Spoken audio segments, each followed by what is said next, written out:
Hola a todos, bienvenidos a Cultivate Tips. Espero estén muy bien y listos para conocer sobre el arte islámico, el arte andalusí.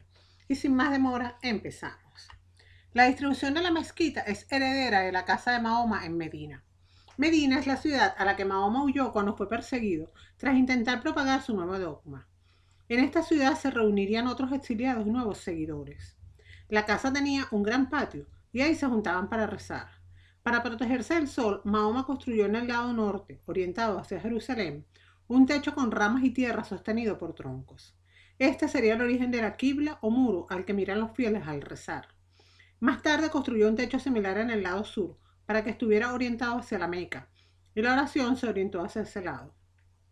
Este techo era más amplio y estaba a doble fila de columnas. El viejo se destinó para las mujeres. A medida que las creencias islámicas se fueron expandiendo y acudía cada vez más gente a orar a casa del profeta, se tuvieron que hacer algunos cambios que dieron origen a algunos de los elementos más importantes de las mezquitas. En este sentido, al llenarse el patio de gente, Mahoma utilizó una escalera de madera de tamarindo junto a la quibla orientada al sur para poder dirigir las oraciones. Ese fue el primer mimbar o púlpito. Para avisar a la gente de la hora de la oración, uno de los criados se subió al tejado de la casa para hacer la llamada de viva voz. Más adelante sería desde una torre llamada alminar o minarete. Por lo tanto, en las futuras mezquitas nos encontramos estos elementos que se van enriqueciendo cada vez más, no solo en cuanto a tamaño, sino a decoración. En la quibla, por ejemplo, se abre un nicho abierto en el centro llamado mihrab. Es el lugar más sagrado y junto a la maksura el que tiene mayor lujo. La maksura es la parte anterior al mihrab y la que solo tiene acceso el califa. La parte techada cada vez será mayor y constará de mayor número de naves. Esta zona se llama haram o sala de oración. En un principio lo habitual es que tuviera planta basilical con naves paralelas al muro de la quibla, pero luego encontramos muchos ejemplos de naves perpendiculares a esta. Más adelante se empezó a construir lo que se llama esquema en T, es decir, una nave central más amplia con cúpula y que conduce a una nave paralela a la quibla. Luego veremos algunos ejemplos donde se verá mejor la diferencia. Por último, en el patio o chan se coloca una fuente de las abluciones o sabil, que normalmente está cubierta por un templete y que sirve para que los fieles se purifiquen antes de entrar en el haram. A partir del 711 hasta 1492, el arte de los musulmanes en tierra hispana tiene características propias de las diversas invasiones. En menos de 20 años se conquistó toda la península ibérica. Durante los 3 primeros siglos va a ser un arte cordobés. Dependen aún de Damasco, aunque hay capital en Córdoba. En la segunda época, el emirato es independiente del poder abasí en Bagdad. En la tercera fase, Abderramán se autoproclama califa y surge el califato independiente del de Córdoba. Presencia islámica en Al-Andalus. Entre los años 711 y 715, los generales del califato omeya conquistaron una parte de la península ibérica, aunque sin ningún tipo de dominio efectivo al norte del sistema central. La conquista del sur peninsular se sostuvo manu militari. La entrada de los musulmanes en la península se produjo con el desembarco en Gibraltar, el 27 de abril del 711, de Tariq ibn Ziyad, lugarteniente del gobernador de Tánger, Musa ibn Nusair, liderando un ejército de 9.000 hombres. Poco después, el 19 de julio, los visigodos fueron derrotados y su rey Rodrigo murió en la batalla de Guadalete. Los vencedores cruzan el estrecho de forma rápida y se expanden rápidamente hasta el 726, cuando son derrotados por el ejército cristiano en la batalla de Covadonga. Durante los 3 primeros siglos de presencia, la capital se sitúa en Córdoba, donde se distingue en 3 fases. Emirato dependiente de Damasco, del 716 al 756. Emirato independiente del califato abasí de Bagdad, estableciéndose en Córdoba un califato dependiente del califato omeya, del 756 al 929. Califato independiente de Córdoba, de 929 al 1031. Tras la disolución del califato de Córdoba en periodo de guerra civil, Al-Andalus se divide en pequeños reinos taifas, gobernados por pequeñas dinastías locales a lo largo del siglo XI. En 1086 las tropas cristianas de Alfonso VI serán derrotadas por los almorávides en la batalla de Sagrajas. Será el punto de partida de una invasión que se expande a partir del 1090 y que culmina en 1110 con la toma de la taifa de Zaragoza. Es el siglo XII. La presencia almorávide llega a su fin en 1147 con la toma de Almería, mismo año en el que su poder sufre un revés en el norte de África en manos almohades. Pese a la derrota, se retirarán en 1228. Entre mediados del siglo XIII, 1246, hasta 1492, el poder está en manos de la dinastía nazarí. Mezquita de los Omeyas, Córdoba, 786-988. Durante los primeros años de poder omeya en Córdoba, la población musulmana compartirá el rezo en la Basílica de San Vicente Mártir de época visigoda. Al final, y debido al aumento de la población islámica, estos se quedarán con la exclusividad de la misma, hasta el año 786, cuando se tira la basílica y se inicia la construcción de la mezquita por parte de los omeyas cordobeses. La mezquita de Córdoba habría sido iniciada bajo el reinado del primer emir omeya, Abderramán I, entre el 780 y el 785, quien compró su parte de la basílica a los cristianos, sobre la planta de la iglesia cristiana, cambiando la orientación de su eje. Sufrió sucesivas ampliaciones en los siglos IX y X y fue concluida bajo el mandato de Almanzor. La más importante de las ampliaciones es la de Alaquén II, a la que pertenecen los arcos del Mirab. En estos arcos se puede ver la evolución de la construcción. Las columnas visigodas con sus arcos de herradura les fueron demasiado bajos a los musulmanes, por lo que decidieron añadir pilares sobre las columnas y disponer arcos más altos sin derribar los anteriores y policromando en rojo y blanco todo con lo que se construyó la célebre y más conocida imagen de la mezquita de Córdoba. Es un edificio construido en diversas fases, que tiene su punto de partida en la coexistencia con los cristianos. Se conservan elementos hispanogodos expuestos en un museo. La primera fase se realiza con la reutilización de materiales anteriores. Muchos visigodos, romanos, hay basas en las columnas. Es característico de esta fase. Promocionada por Abd-Rahman I, del 786 al 788, sigue el prototipo de Al-Aqsa o Damasco, con 11 naves perpendiculares a muro de Qibla. Está orientado hacia el sur. Fallo en la orientación de la mezquita debido a un error en el cálculo, pero el vínculo ideológico de los omeyas con su origen en Siria está presente, pues esta mezquita y la de Al-Aqsa estaban orientadas hacia el sur, con mezquita hacia el sudeste. Tal vez sea una forma de buscar referencia de legitimidad dinástica. Reparto entre la superficie destinada a la oración y al patio, alminar de planta cuadrada al exterior del muro. La estructura interna se resuelve a partir del uso de material de acarreo, pues solo se reubican elementos y asistentes como las bases de las columnas. El soporte es la columna a la que se superponen pilares para potenciar la altura.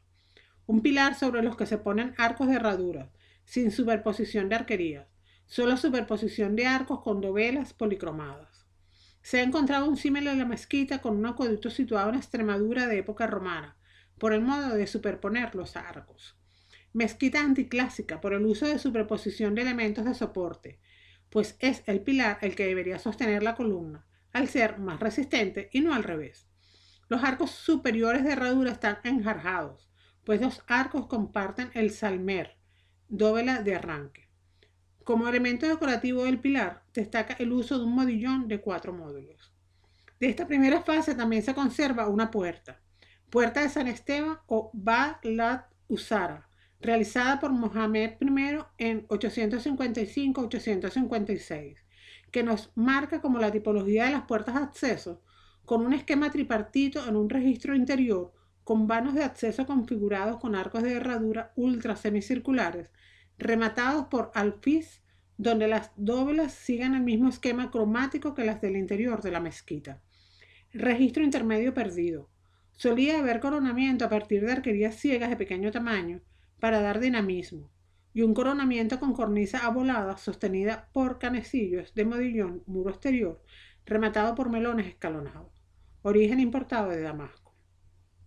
Esta mezquita sirve apenas durante 70 años, pues Abd-Rahman II, terminada en 1848, inicia las obras de ampliación que afectarán a la sala de oración. Derriba la antigua quibla y proyecta hacia el sur en 8 tramos más la sala de oración.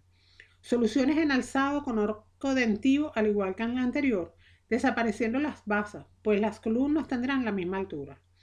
Diferencial fundamental en el elemento transisivo del pilar, con el uso del cuarto de narcela en la base del pilar.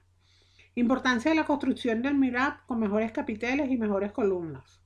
Los capiteles siguen el ejemplo de las mejores cestas de capiteles romanos, al igual que los tipos de órdenes arquitectónicos, aunque se embellecen. Hay una evolución a la estilización. En el 929, Abd ar-Rahman III se autoproclama califa, lo que supone que debe construir una mezquita, acuñar monedas y contribuir al engrandecimiento de una ciudad. Pone su máximo empeño y construye Madina al-Zahra, por lo que apenas tiene recursos para la mezquita, y lo que hace es ampliar el patio. Tira el muro norte y amplía en dirección norte todo el espacio y construye un nuevo alminar. Alminar mediterráneo, incluye en el interior, de planta cuadrada y destaca la resolución interna. Presencia de dos cajas de escaleras con machón central, por lo que se sube y baja por una distinta, y 3 niveles en altura decrecientes que coronaban en cúpula de yamur. Semejanza con alminar de la mezquita de Guayrauán. Está pintado en rojo intenso, por lo que se alcanza a apreciar en la Catedral de Córdoba. La obra fue muy importante en la época, por lo que fue representada como símbolo de la ciudad. Cuenta con muros alonados por contrafuertes, con merlones escalonados, con ventanas dúplices por piso para iluminar el cuerpo del alminar. La tercera ampliación de la mezquita por parte de Al-Hakam II, del 962 al 967, derriba el muro de Qibla, prolongando la superficie 10 tramos más hacia el sur. Novedades: desdobla el muro de Qibla para colocar el pasillo del Sabat que comunica con las dependencias privadas, y por primera vez se crea un mihrab poligonal en planta que permite potenciar la planta en T, subrayada por la incorporación de 4 cúpulas, coincidiendo con los espacios emblemáticos, 3 cúpulas en la zona de Maksura y la cuarta coincidiendo con el mihrab construido por Abd ar-Rahman II, ya destruido, que es la capilla de Villaviciosa. La solución en alzado da lugar a elementos decorativos como los arcos polilobulados, que además, entrecruzados, dan solución de celosías a modo de pantallas decorativas. Las cúpulas se coronan con nervios, dando la impresión de ser gañonadas en la parte central. En la zona de la Maksura, presencia de arcos lobulados que ya se entrecruzan y elementos ornamentales con presencia de ataurique, decoración a partir de yeso, y mosaicos como decoración de las zonas más nobles. El mihrab presenta alfiz y galerías de arquillos ciegos en la parte superior, con inscripciones en árabe, lauratorias a Alá y elementos decorativos en tonos dorados en las dovelas, mosaicos con tesela de oro y decoración estilizada. La mano de obra es bizantina, de ahí el tipo de decoración. Mihrab con cúpula en yeso y con forma de concha. El acceso está conformado por las 4 columnas usadas por Abd ar-Rahman II. El mihrab se accede por un arco de herradura, decoración como epigrafía y elementos vegetales muy estilizados. Domina el tono dorado. A lo largo de toda su existencia, los gobernantes omeyas cordobeses quisieron entroncarse a través de elementos visuales a su origen en Siria. En el califato cordobés se produce el ascenso y autoproclamación como califa de Al-Mansur, de 987 a 988. Acuña monedas, construye la ciudad de Medina al-Zahira y modifica la construcción de las mezquitas. Altera la superficie de la mezquita, consiguiendo descentrar los elementos simbólicos de la misma. Derriba el muro este de la mezquita para añadir 8 naves más. Desequilibra el eje que marcaba el Qibla. Sus elementos son seriados sin creatividad y además pintados. En su superficie norte-sur amplía las naves en 8 tramos hacia el este, duplicando el espacio pero desubicando los elementos simbólicos de la mezquita.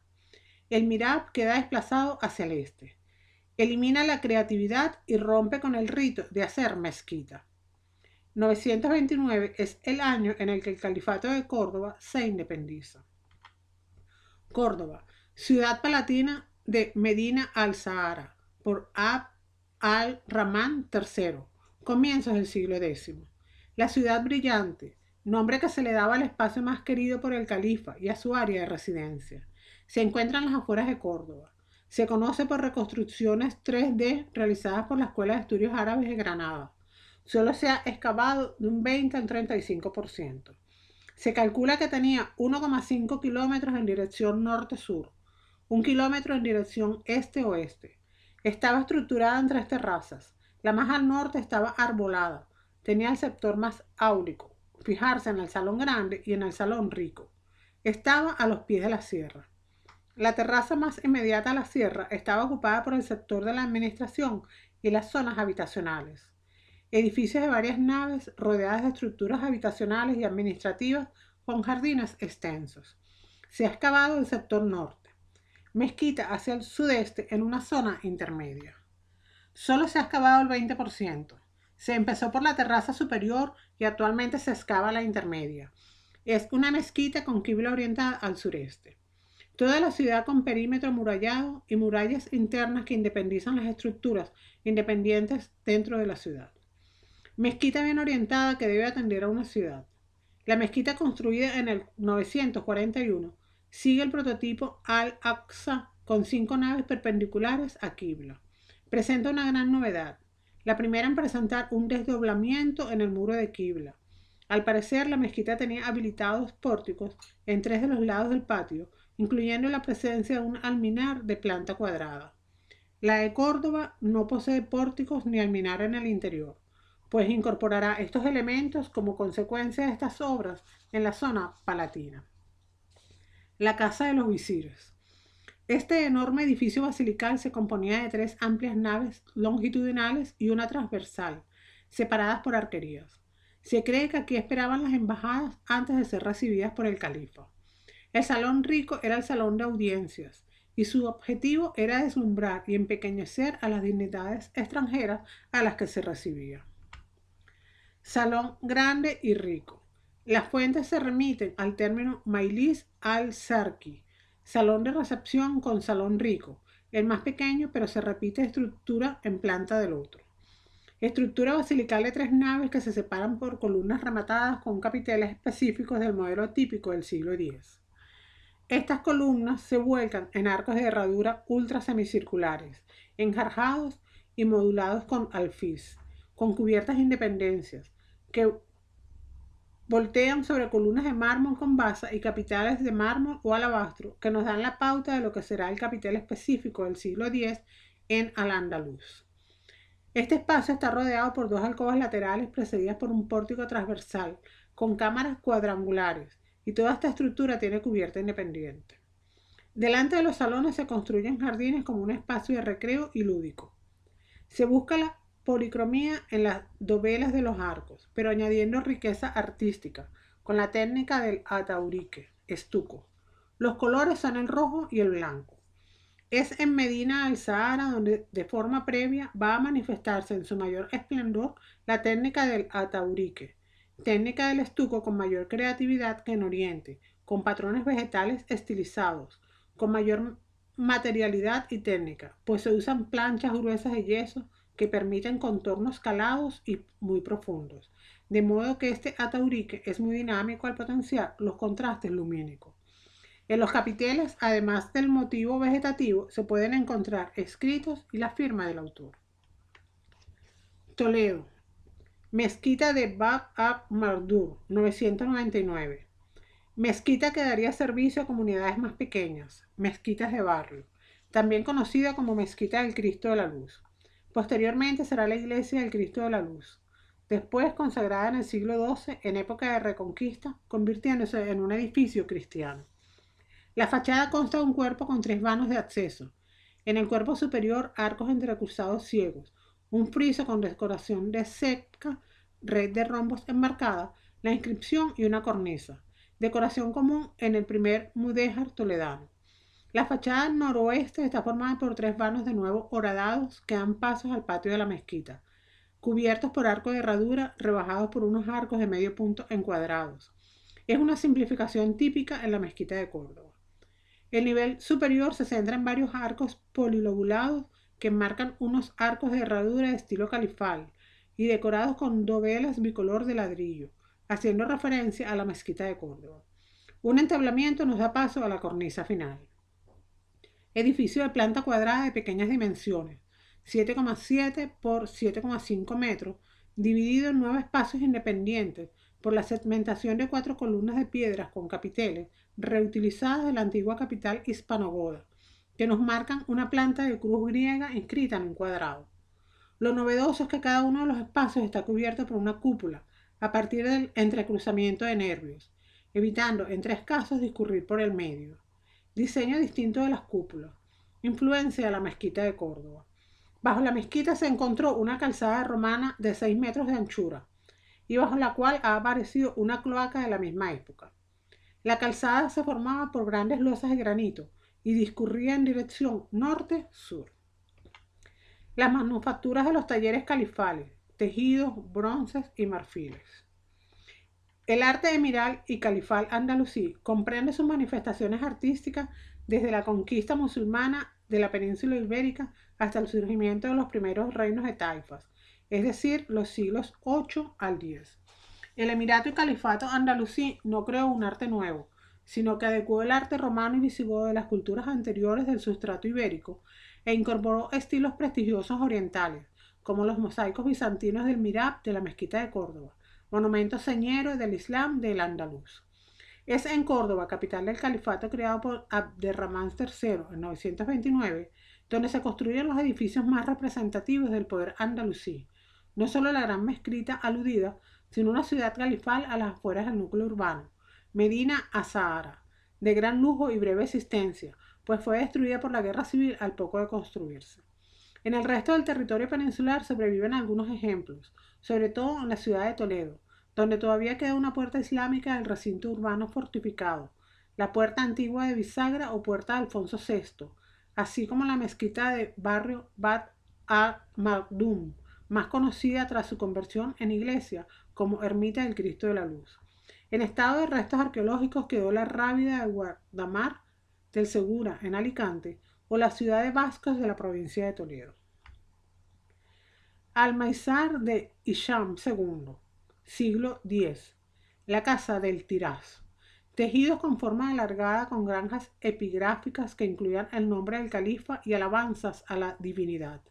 Se revestía cuando acudía a las reuniones de embajadas o grandes ceremonias. Podía ser entregado como regalo a las embajadas. Tenía un gran valor simbólico. En el siguiente ejemplo, la decoración se divide en 3 espacios horizontales. La central es de color negro y en ella aparecen medallones octogonales, 2 con esquemáticas figuras humanas, mientras que en el resto encontramos cuadrúpedos y aves. Las laterales muestran una decoración epigráfica. Posiblemente se trata de uno de los extremos del almaizar o tiraz de Hisham II, una larga banda de finísimo tejido que servía de tocado al envolver la cabeza como un turbante y que descendía hasta los brazos. Tejido o franja de los Pirineos, siglo X. Franja de los pavos reales denominado franja del Pirineo. Este tejido se fabricó en la segunda mitad del siglo X, probablemente en Córdoba. Durante mucho tiempo se pensó que pertenecía a una cofia, quizás a un turbante. Sin embargo, recientes estudios relativos a la técnica textil indican que pudo servir de guarnición decorativa de otra tela. Efectivamente, el tejido es rígido porque la trama es muy apretada. En Al-Andalus, la producción de textiles de gran calidad estuvo desde el principio vinculada a la corte. En los tiempos del Califato de Córdoba, las telas y bordados se realizaban en el taller real, Tiraz. La calidad y belleza de su dibujo convierten a esta pieza en el más hermoso textil español realizado con la técnica del tapiz que se conserva. El pavo real es un motivo clásico en la iconografía islámica. En el contexto cultural de la época, podía relacionarse con el paraíso. Aquí aparece estilizado, encerrado en medallones circulares unidos por una rueda, marcando una cierta evolución con respecto a las ruedas perladas sasánicas. Están bordeados por una orla de motivos vegetales, donde alternan brotes y tallos. En los intervalos aparecen medio estrellas capiculadas de 8 puntos, formadas por una cinta perlada de la que se escapa un elemento vegetal con florones. La decoración se realizó con hilos de seda de color blanco, crema, azul claro y azul marino, amarillo, verde y rojo, y sorprendentemente ha conservado su brillo original. El motivo decorativo del pavo real, así como la disposición decorativa en líneas de ruedas, proceden de la tradición sasánica transmitida por Bizancio, Egipto e Irak y difundida en Occidente. Sierva de bronce, procedente de Medina al-Sahara, siglo X. Figuras zoomorfas, realizadas con la técnica de la cera perdida y huecas por dentro. piezas de adorno y que también se usaban como surtidores. Técnica del cincelado con motivos decorativos, especies de roleo vegetal que disponen de hojas digitadas en el interior, incluso con nervio interior. Producción de marfiles con destino lúdico, como el estuche de Mancala de la hija de al-Rahman III, antes del 961. Pizzi o bote de al-Muhira, 988, donde se representan personajes de la corte en ambiente lúdico y detalles iconográficos de tipo vegetal. Es una urna de marfil de elefantes que perteneció al príncipe al-Muhira, hijo del califa omeya de al-Andalus, Abderramán III. La Pizzi es considerada una de las joyas del arte islámico y de los marfiles hispano-musulmanes. Destaca por su increíble detalle y finura en la ejecución. Contiene inscripciones cúficas y dibujos de jinetes a caballo, un músico tocando un laúd, palmeras, flores de loto, cetreros con sus halcones, dos leones, etc. Se desconoce el uso concreto que se le dio a esta urna, aunque se cree que pudo contener perfumes o joyas. Arqueta de Leyre, del 1004 al 1005, también llamada Arqueta del Monasterio de Leyre, está considerada una de las joyas del arte islámico y de los marfiles hispano-musulmanes. Es una pequeña arca de marfil de elefante que data de la época del califato omeya en la península ibérica, territorio llamado al-Andalus. Forma prismática y dentro de medallones lobulados se halla la recreación de escenas de la vida cortesana con gobernante que caza. También escenas decorativas e inscripciones cronológicas. Lo es a Alá. Inscripciones con tallas moderadas y abultadas con atauriques, en las cuales se representa al dios Alá y además se recrearon gacelas, águilas, leones, un unicornio y antílopes en lo que sería una escena de caza. Arte taifa. Se disuelve el poder omeya cordobés en el año 1031, que da paso a pequeños reinos llamados taifas, donde destacará la taifa de Zaragoza. El arte de época califal no es una prolongación del arte cordobés, sino que parte de sus modelos, pero con características propias que se manifestarán en el ámbito de la arquitectura civil y en menor medida de la religiosa. Destaca el Palacio de Aljafería, 1065 al 1081. Planta cuadrangular rodeado por alta muralla jalonada por 16 torres ultracirculares adosadas su perímetro y una cuadrangular. Los espacios de residencia se disponen en eje axial, en el centro, que deja espacios libres para los jardines. Herencia de los palacios del desierto. La zona residencial contaba con andenes para albercas, alzado en planta del alminar. Las mayores novedades se van a basar en la decoración. Arcos polilobulados que se entrecruzan creando decoración calada de yeso en la zona que da al jardín. Arco mistilíneo, donde las curvas se entrecruzan con elementos rectilíneos. Presencia de lazos que surgen de la decoración. Capiteles taifales son el doble de altos que de ancho. Se potencia la estilización. Epigrafía como elemento de decoración. Mirad de acceso con influencia cordobesa. Decoración, epigrafía, arcos de herradura, lobulado y mistilíneo. Se sigue trabajando el mundo del marfil. El taller esencial estará en Cuenca, como la Arqueta de Santo Domingo de Silos. Se pierde la creatividad con calado menos profundo e imágenes seriadas que se repiten de forma secuencial en toda la superficie. Este cofre rectangular con tapa tronco piramidal está compuesto en su origen de placas de marfil fijadas sobre un armazón de madera. Si los califas Abderramán III y al-Hakam II tuvieron acceso a importantes reservas de marfil para la realización de numerosos objetos, durante el siglo XI, en la época de los reinos de taifas, el suministro se redujo considerablemente. De ello es testimonio este cofre, realizado a partir de varias placas progresivamente más delgadas, ensambladas mediante clavijas del mismo material y fijadas sobre un armazón de madera. Si bien esta arqueta es un testimonio de la influencia de los marfilistas de Córdoba, concretamente en lo que concierne al tratamiento de los vegetales, se aleja de ello por la reducida escala del decorado, presentado en pequeños paneles repetitivos y por el tratamiento a menudo seco y tosco del mismo. Arte andalusí de época almorávide, 1090 a 1147. Las invasiones africanas de los siglos XI y XII, almorávide y almohade, traerán consigo una serie de novedades arquitectónicas y decorativas muy significativas en la evolución del arte musulmán en la península ibérica. Sus obras se caracterizarán por el ejemplo sistemático del sillarejo o la mampostería, combinadas hiladas de ladrillo, por los novedosos perfiles polilobulados o de herradura que apuntaban a los arcos, por sus espectaculares bóvedas de mocárabes y por los artesonados de lazo y armaduras de par y nudillo. Es una arquitectura defensiva, pues es la que mayor número de testimonios nos ha dejado. Dinastía norteafricana de tribu bereber. Deben ocupar el espacio de las antiguas taifas y a medida que lo ocupan necesitan defenderla. De ahí que construyan murallas y fortificaciones. Destaca cerca de Jerez, de Sevilla. Qubat Baruddin de Marrakech. La Qubat Baruddin de Marrakech es uno de los mejores edificios conservados del mundo almorávide. Su construcción es del 1120. Se trata de un pabellón cupulado de planta rectangular que cobijaba la fuente de las abluciones de la mezquita de Ali ibn Yusuf. Exteriormente consta de 2 pisos. El de abajo es el de acceso al interior, mientras que el superior permite la iluminación gracias a vanos con arcos túmidos, polilobulados y mistilíneos. La magnífica bóveda es gallonada y octogonal, y su peso se traslada a los muros rectangulares mediante un complejo sistema de arcos polilobulados. La superficie está ricamente decorada. Cerca de niebla. Tapial amurallado con vanos. Daban acceso a la ciudad 5 puertas como la del Buey o la del Socorro. Solución de puertas en recodo. Nunca acceso directo ni rectilíneo. Puertas cerradas en ladrillo. Se buscaba evitar la penetración del enemigo.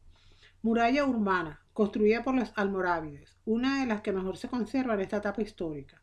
Tiene aproximadamente 2 kilómetros de extensión con 48 torres cuadradas de planta rectangular, 2 torres octogonales al este de la villa y 5 torres rectangulares que conforman las puertas del recinto conocidas como Puerta del Socorro, Puerta de Sevilla con vestigios romanos, Puerta del Embarcadero y las puertas de estilo almohade mudéjar del Buey y del Agua. La muralla está rematada por una estructura almenada y presenta también una serie de vanos destinados a la defensa.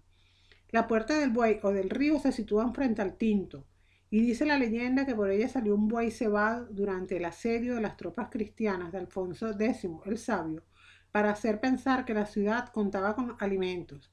Pero la estrategia, más foto, último rey de niebla, no funcionó, y la ciudad fue conquistada por las tropas cristianas. Por su parte, la Puerta del Socorro recibe el nombre de la pintura al fresco de una de las paredes interiores con la imagen de la Virgen del Socorro del siglo XVI, y por ella entró victorioso el rey Alfonso X el Sabio en 1262.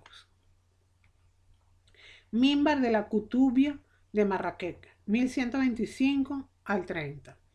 Realizado por artistas cordobeses almorávides.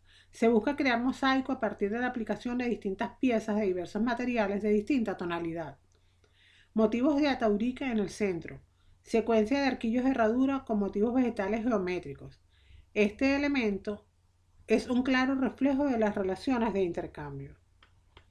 Arte Mardaisí. Palacio de Castillejo de Monteagudo. Las actuales ruinas de este palacio fortificado corresponden al antiguo Quasr Ibn Saad, residencia que el rey taifa murciano Ibn Mardanes ordenó construir a las afueras de la ciudad de Murcia en el siglo II. El Palacio del Castillejo consta de 2 recintos diferentes.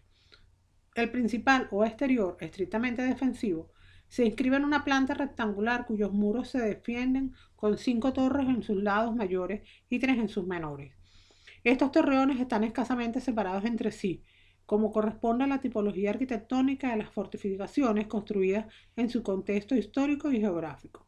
Su característica más singular es la disposición de los cubos de las esquinas en ángulo entrante, en lugar de existir el común torreón de esquina. Su interior encierra el palacio propiamente dicho, que se distribuyó en torno a un gran patio de crucero central. Sin embargo, patio, habitaciones, salas y otras dependencias se encuentran hoy desaparecidas tras haberse abierto en su interior una gran balsa de riego a comienzos del siglo XX. No obstante, las excavaciones efectuadas han permitido conocer una disposición palacial que conecta el edificio con la tradición cortesana omeya andalusí. Toda la construcción fue realizada con muros de tapial de argamasa de excelente calidad, que va perdiendo el grosor conforme ganan en altura. Planta rectangular dentada por muros y torreones rectangulares de diverso tamaño. Presencia de patio de crucero dividido en 4 zonas con presencia de pabellones avanzados con albercas en los lados cortos. Canalización de agua. El castillo y el palacio de Monteagudo formaban parte del mismo programa de construcción que pretendía a la vez asegurar la defensa del territorio y ofrecer a Murcia la imagen de una ciudad que acoge la sede del poder político. Este edificio es, sin contexto, el más representativo de la arquitectura mardanisí. El conjunto agrupa una propiedad palatina que comprendía un castillo y un palacio, y era el centro de una explotación agrícola, Raal, que contenía un acueducto y una cisterna a cielo abierto al oeste. Además de la irrigación, podía utilizarse durante festividades, en el marco de la vida del palacio. Esta organización recuerda absolutamente la de las grandes explotaciones terrícolas de la estepa siria en la época omeya.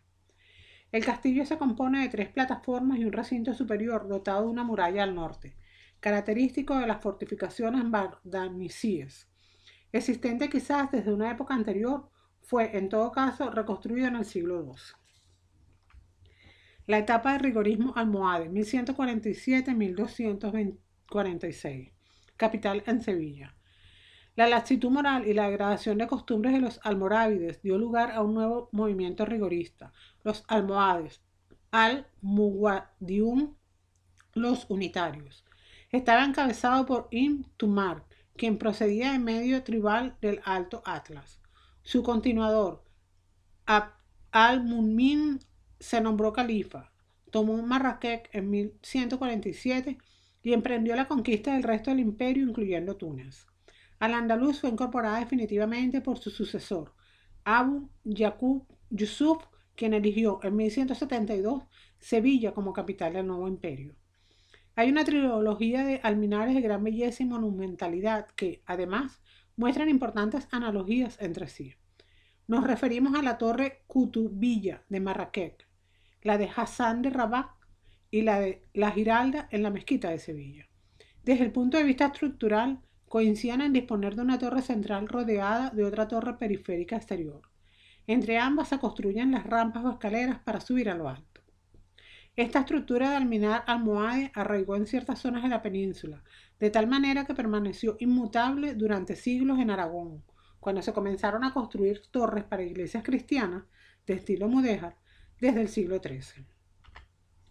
Mezquita almohade de Sevilla, 1184-1189. Fue iniciada en 1184 tras su encargo a Ben Basó y la terminó Ali de Gamara en 1198. Mezquita de 17 naves perpendiculares a muro de quibla en el que las centrales y 2 de las colaterales eran más anchas originalmente y estaban proyectadas en pórticos laterales rodeando el patio. Pilar prismático como soporte, columnas de mármol, arcos tumidos sobre muro encalado flanqueado por pilastras a modo de contrafuerte. Las 17 naves estaban adornadas con arcos de herradura y un amplio patio, el SAC, que aún se conserva con el nombre de Patio de los Naranjos. La actual Puerta del Perdón daba acceso al recinto. Ahmad Ben Basso, reconocido arquitecto de origen andalusí, fue comisionado para levantar la mezquita. Siguió el ejemplo de los palacios de Buaira, en el que él mismo había construido. Para la mezquita diseñó una planta rectangular de 113 por 135 metros, con una superficie de más de 15.000 metros cuadrados. Las 17 naves en las que estaba articulado se ornaban con arcos de herradura.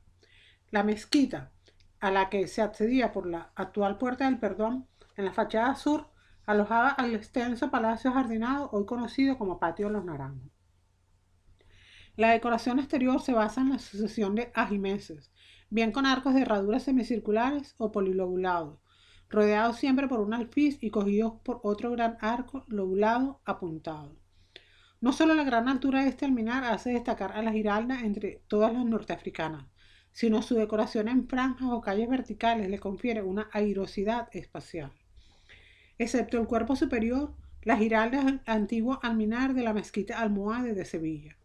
El alminar tenía una base cuadrada de 13,6 metros de lado por el exterior y un machón central, subiendo entre ambos una rampa que se cubre con pequeñas bóvedas de arista en sus tramos y de arista o vaídas en los pequeños cuartos que se alojan en los descansos de sus 7 plantas. Exteriormente, Sus casi 51 metros de obra almohade se distribuyen en 2 pisos.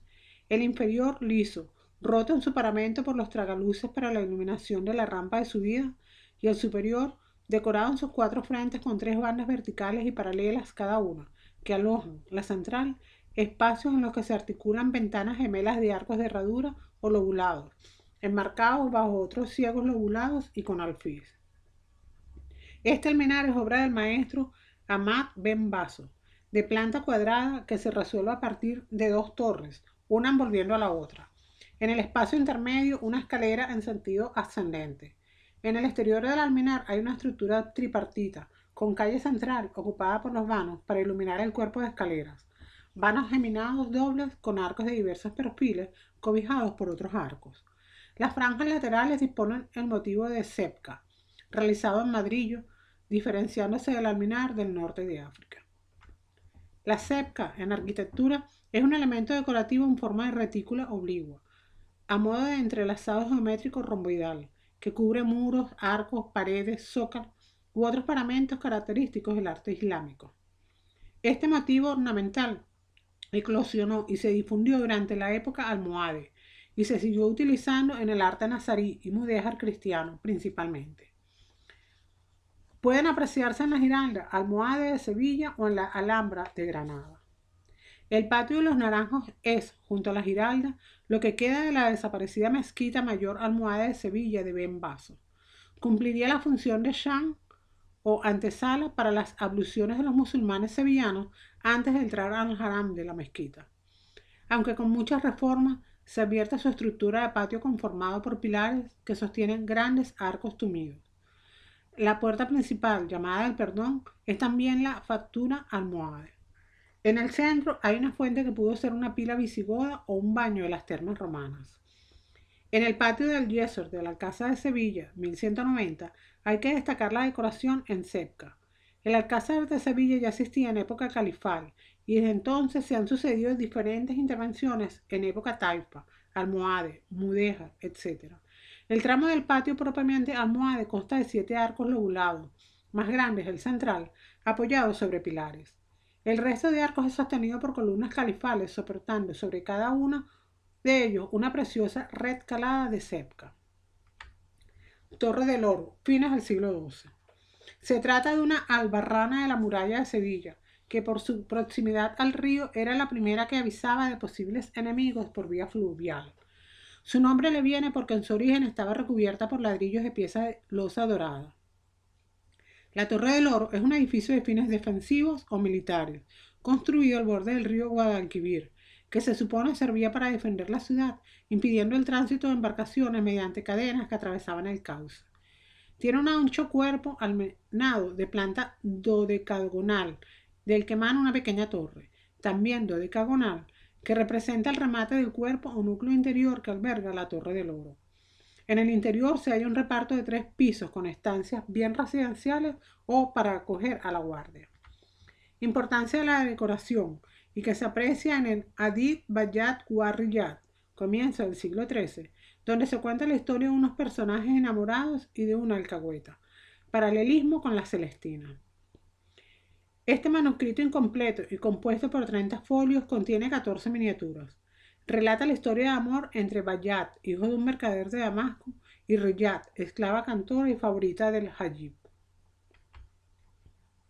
El arte nazarí de Granada, siglo XIII al XV. Sería una tercera fase del poder taifal. Se establece en la zona suroriental de la península. Se enfrentan a la presión de los reinos cristianos y no contaban con el apoyo de las dinastías del norte de África. La supervivencia de Granada hasta 1492 se debe a una serie de pactos con los reinos cristianos, donde se admite una serie de vasallaje con los reinos del norte. En 1237 Granada se establece como capital. En 1238 se inician las obras de la construcción de la Alhambra, que poco a poco va creciendo con las intervenciones políticas de los diversos monarcas de la dinastía nazarí. Se inician por el Espolón, la zona más occidental en la Alzaba, proyectándose en una dirección este-oeste, va creciendo poco a poco. Contaba con palacio, zona de baño y otra gran estancia palatina. Alcazaba. La alcazaba o ciudadela es una construcción o recinto fortificado de carácter urbano, cuya función era servir de residencia a un gobernador para defender presumiblemente un lugar determinado y sus contornos, albergando una guarnición que, con frecuencia, conformaba un pequeño barrio militar con viviendas y servicios, constituyendo una ciudadela. Solían estar asociadas a un alcázar o castillo situado en uno de sus extremos, aunque éste era independiente de la propia alcazaba y del resto de la ciudad. Y en caso de asedio, las poblaciones de los núcleos urbanos donde se asentaban buscaban refugio tras las murallas de dichas alcazabas. Debido a que la religión musulmana no permite la decoración de muros con figuras humanas o de animales, sus grabados tratan principalmente temas vegetales o de decoración mocada. La Alhambra en Granada es una ciudad palatina, formada por un conjunto de palacios, jardines y fortalezas defensivas que forman un todo.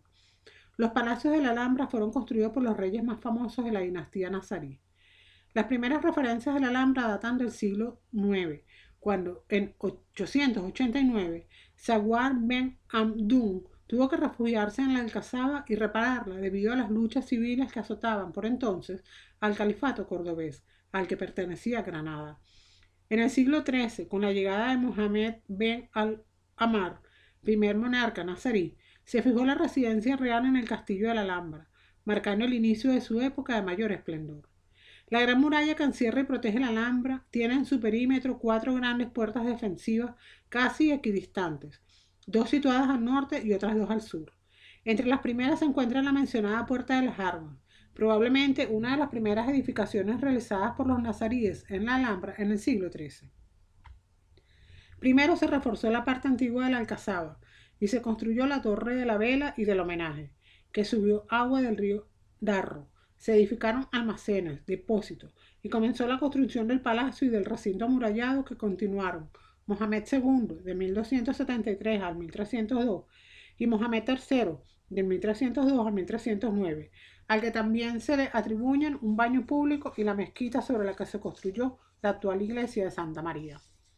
Todo el recinto de la Alcazaba, como toda la Alhambra, está dominado por una gran construcción de planta cuadrada visible a gran distancia y en torno a la cual todo parece gravitar, la Torre de la Vela.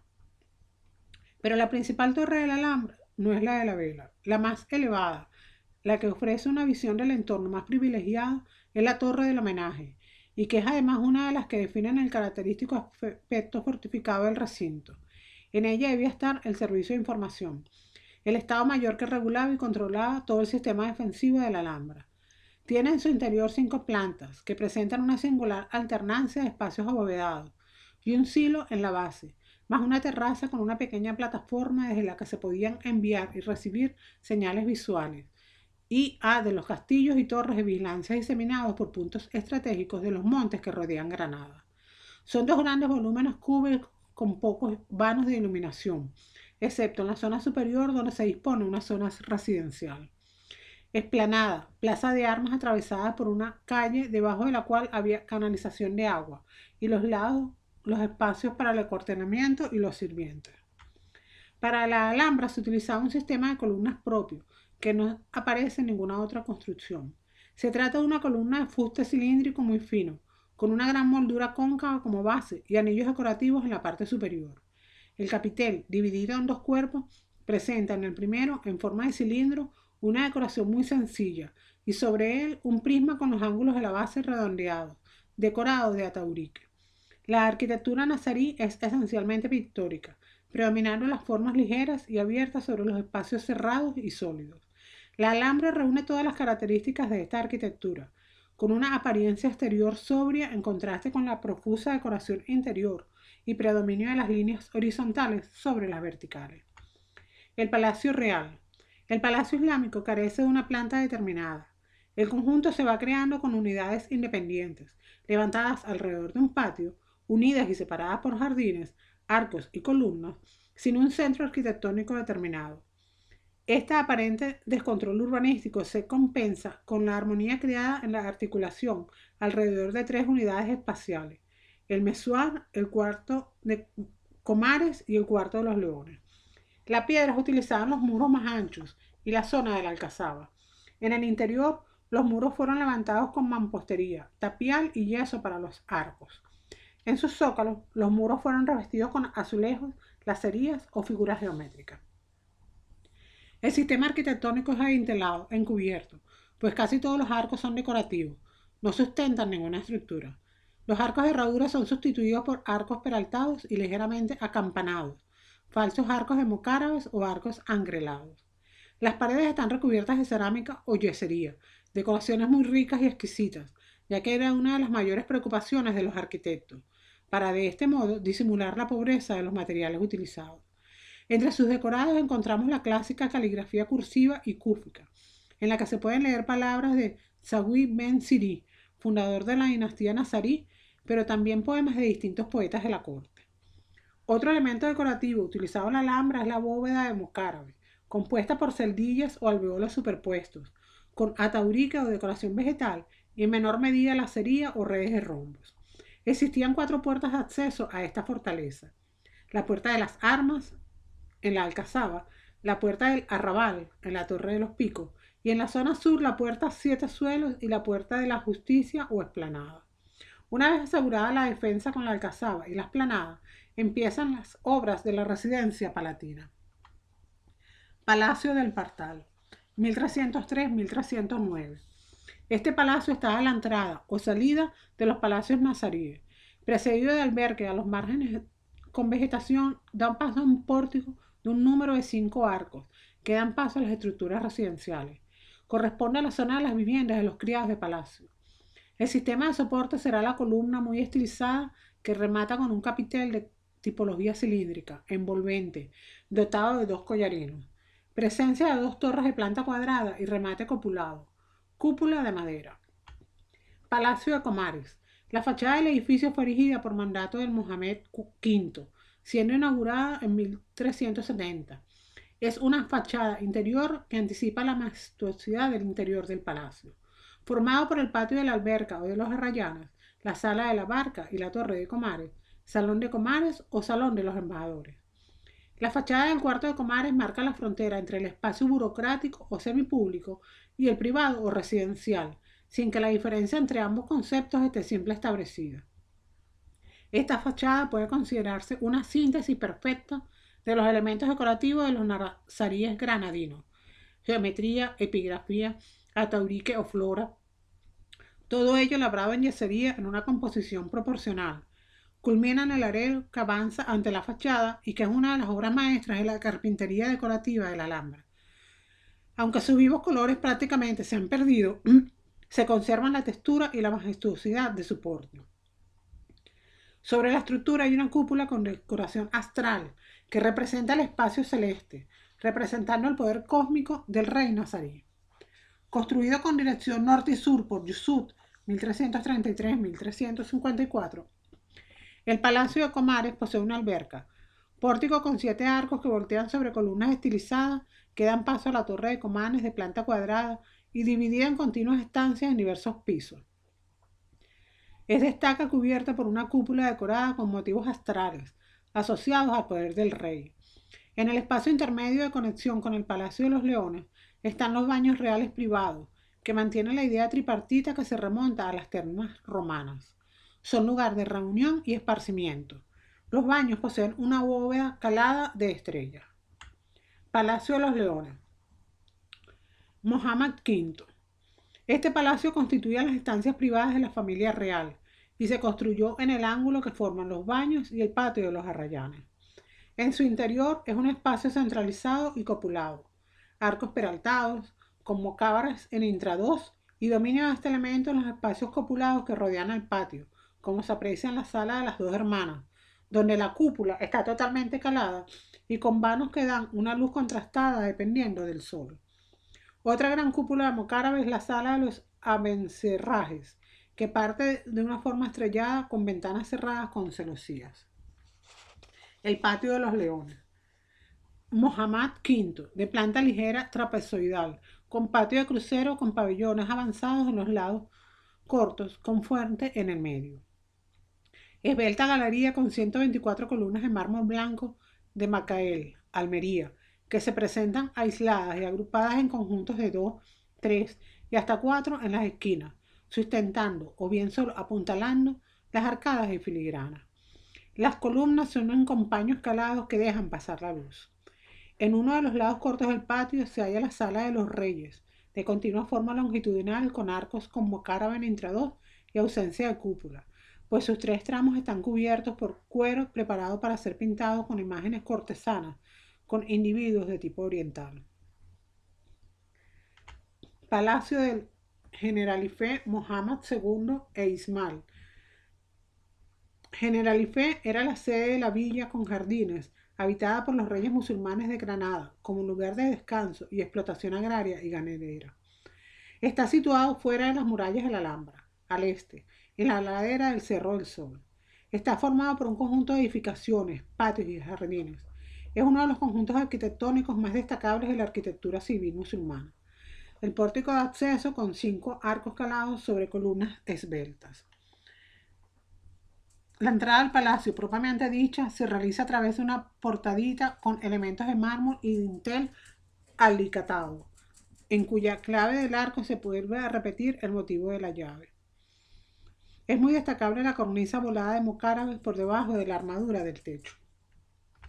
Corral del Carbón, antigua alhóndiga, espacio civil, lugar donde los comerciantes realizaban sus transacciones.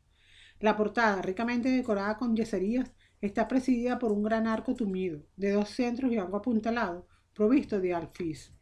Sobre su moldura horizontal hay una decoración epigráfica en cúfico. Está rematado por un alero de amplio voladizo sostenido por canes de madera, en la tradición nazarí. Cuarto dorado de la Alhambra, por ejemplo. La estructura de los 3 pisos provistos de galerías que se abren al patio está formada por pilares de piedra y vigas y zapatas, estas últimas labradas de madera. La fábrica de los petos es de ladrillo visto. El interior de las salas está muy transformado para albergar comercios y oficinas. Vasos cerámicos de la Alhambra. Los jarrones o vasos de la Alhambra fueron ejemplares de alto prestigio, realizados con óxido de magnesio que da el tono, motivos decorativos. Jarrones con función decorativa, de más de 1 metro de altura, que se caracterizan por su cuerpo y las asas lisas que impiden que se cojan. El vaso de Fortuny corresponde al apogeo de la cerámica nazarí del siglo XIV y que con la decadencia del califato cordobés y la implantación de los reinos de taifas, el principal núcleo de fabricación de cerámica se trasladó a Málaga, que dio nombre a un tipo de cerámica llamada Malika. Esta ciudad se convirtió en un gran centro de exportación. A un tipo de ánfora llamada jarrones de la Alhambra pertenece el vaso de Fortuny. El jarrón es de cuerpo alargado ovoidal con una base muy reducida. Presenta 2 grandes asas planas macizas, que desde la parte superior de la panza del cuerpo van a unirse hacia la mitad del gollete. Se encuentran decoradas con la mano de Fátima en torno dorado. Toda la decoración está realizada en bicolor blanco y dorado, formando arabescos y caligrafía árabe. Estos jarrones toman la forma característica de las tinajas. Se distinguen por sus imponentes dimensiones, de hasta 1,70 m, y por su compleja decoración, organizada principalmente en registros horizontales. La función de estos jarrones es otro enigma. Su tamaño, su peso y su fragilidad excluyen todo uso práctico. Parece que ocupaban en su momento grandes nichos, como el que existe en las residencias de los príncipes nazaríes, y varios contienen inscripciones poéticas que hacen alusión a vasijas de agua. Este líquido, así como algunos de los motivos decorativos, las gacelas a ambos lados de un árbol de la vida, por ejemplo, asocian estos jarrones y por extensión los palacios que decoraban al paraíso. Por su fuerte presencia física y la riqueza de su decoración, encarnarían la grandeza del príncipe y la perfección divina. Hemos llegado al final de la explicación. Espero les haya gustado. No olvides suscribirte a Cultívate Tips si aún no lo haces, darle al botón de me gusta si te ayudé a conocer mejor este tema y puedes dejar tus dudas y comentarios sobre el video en la sección de comentarios. Además, ahora puedes seguirme en mis redes sociales de Cultívate Tips. Que tengas un lindo día. Adiós. Abril del 711 de Tariq ibn Ziyad, lugarteniente del gobernador de Tánger, Musa ibn Nusayr, liderando un ejército de 9.000 hombres. Poco después, el 19 de julio, los visigodos fueron derrotados y su rey Rodrigo murió en la batalla de Guadalete. Los vencedores cruzan el estrecho de forma rápida y se expanden rápidamente hasta el 726, cuando son derrotados por el ejército cristiano en la batalla de Covadonga. Durante los 3 primeros siglos de presencia, la capital se sitúa en Córdoba, donde se distingue en 3 fases. Emirato dependiente de Damasco, del 716 al 756. Emirato independiente del califato abasí de Bagdad, estableciéndose en Córdoba un califato dependiente del califato omeya, del 756 al 929. Califato independiente de Córdoba, de 929 al 1031. Tras la disolución del califato de Córdoba en periodo de guerra civil, Al-Andalus se divide en pequeños reinos taifas, gobernados por pequeñas dinastías locales a lo largo del siglo XI. En 1086, las tropas cristianas de Alfonso VII era de madera de tamarindo junto a la quibla orientada al sur para poder dirigir las oraciones. Ese fue el primer mimbar o púlpito. Para avisar a la gente de la hora de la oración, uno de los criados se subió al tejado de la casa para hacer la llamada de viva voz. Más adelante sería desde una torre llamada alminar o minarete. Por lo tanto, en las futuras mezquitas nos encontramos estos elementos que se van enriqueciendo cada vez más, no solo en cuanto a tamaño, sino a decoración. En la quibla, por ejemplo, se abre un nicho abierto en el centro llamado mihrab. Es el lugar más sagrado y junto a la maksura el que tiene mayor lujo. La maksura es la parte anterior al mihrab y la que solo tiene acceso el califa. La parte techada cada vez será mayor y constará de mayor número de naves. Esta zona se llama haram o sala de oración. En un principio lo habitual es que tuviera planta basilical con naves paralelas al muro de la quibla, pero luego encontramos muchos ejemplos de naves perpendiculares a esta. Más adelante se empezó a construir lo que se llama esquema en T, es decir, una nave central más amplia con cúpula y que conduce a una nave paralela a la quibla. Luego veremos algunos ejemplos donde se verá mejor la diferencia. Serán derrotadas por los almorávides en la batalla de Sagrajas. Será el punto de partida de una invasión que se expande a partir del 1090 y que culmina en 1110 con la toma de la taifa de Zaragoza. Es el siglo XII. La presencia almorávide llega a su fin en 1147 con la toma de Almería, mismo año en el que su poder sufre un revés en el norte de África en manos almohades. Pese a la derrota, se retirarán en 1228. Entre mediados del siglo XIII, 1246, hasta 1492, el poder está en manos de la dinastía nazarí. Mezquita de los Omeyas, Córdoba, 786-988. Durante los primeros años de poder omeya en Córdoba, la población musulmana compartirá el rezo en la Basílica de San Vicente Mártir de época visigoda. Al final, y debido al aumento de la población islámica, estos se quedarán con la exclusividad de la misma, hasta el año 786, cuando se tira la basílica y se inicia la construcción de la mezquita por parte de los omeyas cordobeses. La mezquita de Córdoba habría sido iniciada bajo el reinado del primer emir omeya, Abderramán I, entre diferencia. Por último, en el patio o chan se coloca una fuente de las abluciones o sabil, que normalmente está cubierta por un templete y que sirve para que los fieles se purifiquen antes de entrar en el haram.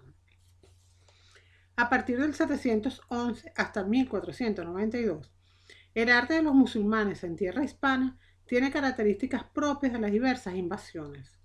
En menos de 20 años se conquistó toda la península ibérica. Durante los 3 primeros siglos va a ser un arte cordobés. Dependen aún de Damasco, aunque hay capital en Córdoba. En la segunda época, el emirato es independiente del poder abasí en Bagdad. En la tercera fase, Abderramán se autoproclama califa y surge el califato independiente del de Córdoba. Presencia islámica en Al-Andalus. Entre los años 711 y 715, los generales del califato omeya conquistaron una parte de la península ibérica, aunque sin ningún tipo de dominio efectivo al norte del sistema central. La conquista del sur peninsular se sostuvo manu militari. La entrada de los musulmanes en la península se produjo con el desembarco en Gibraltar, el 27 de abril. Hola a todos, bienvenidos a Cultivate Tips. Espero estén muy bien y listos para conocer sobre el arte islámico, el arte andalusí. Y sin más demora, empezamos. La distribución de la mezquita es heredera de la casa de Mahoma en Medina. Medina es la ciudad a la que Mahoma huyó cuando fue perseguido tras intentar propagar su nuevo dogma. En esta ciudad se reunirían otros exiliados y nuevos seguidores. La casa tenía un gran patio y ahí se juntaban para rezar. Para protegerse del sol, Mahoma construyó en el lado norte, orientado hacia Jerusalén, un techo con ramas y tierra sostenido por troncos. Este sería el origen de la quibla o muro al que miran los fieles al rezar. Más tarde construyó un techo similar en el lado sur, para que estuviera orientado hacia la Meca, y la oración se orientó hacia ese lado. Este techo era más amplio y estaba a doble fila de columnas. El viejo se destinó para las mujeres. A medida que las creencias islámicas se fueron expandiendo y acudía cada vez más gente a orar a casa del profeta, se tuvieron que hacer algunos cambios que dieron origen a algunos de los elementos más importantes de las mezquitas. En este sentido, al llenarse el patio de gente, Mahoma utilizó una escalera